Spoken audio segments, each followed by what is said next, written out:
কেউ পেটে ব্যথায় অসুস্থ, কেউ আহত অজানা জন্তুর কামড়ে। হাসপাতালে ভর্তি রয়েছে তারা, কিন্তু তাই বলে পিছিয়ে যায়নি। মাধ্যমিক পরীক্ষা দিচ্ছে হাসপাতালের শয্যায় শুয়ে। এবছর হুগলিতে 5 জন পরীক্ষার্থী হাসপাতাল থেকে মাধ্যমিক পরীক্ষা দিচ্ছে। শাশ্বতী চক্রবর্তী আকুনি বিজি বিহারীলাল ইনস্টিটিউশনের ছাত্রী। তার সিট পড়েছে শিয়াখালা বেনিমাধব গার্লস স্কুলে। অঙ্ক পরীক্ষার দিন তার শরীর খারাপ হয়। সেদিন থেকেই চণ্ডীতলার আইয়া হসপিটালে ভর্তি। হাসপাতাল থেকে পরীক্ষা দিচ্ছে সিঙ্গুর, ধনিয়াখালী, আরামবাগের আরও 4 ছাত্রী, জানালেন জেলার মাধ্যমিক পরীক্ষার কুইক রেসপন্স টিমের সদস্য কৌশিক শীল।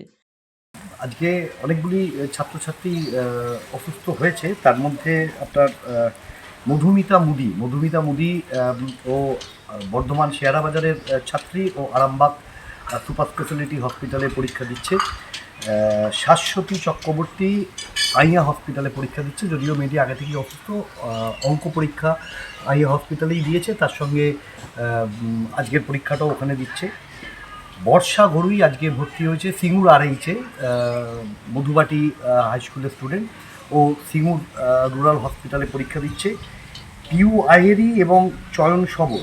পিউ আয়েরি খাদ্যে বিষক্রিয়াজনিত কারণে ভর্তি হয়েছে ধনেখালি আরএইচে, এবং চয়ন সবর, চয়নের আননোন বাইট হয়েছে, চয়নও ভর্তি রয়েছে ধনেখালি আরএইচেতে, ওরা পরীক্ষা দিচ্ছে। সোমবার ইতিহাস পরীক্ষাও হাসপাতাল থেকেই দিল তারা। জেলা প্রশাসন সূত্রে জানা গেছে, পুলিশ ও স্বাস্থ্য দপ্তর সবসময় তাদের পাশে আছে। Bureau report, the wall.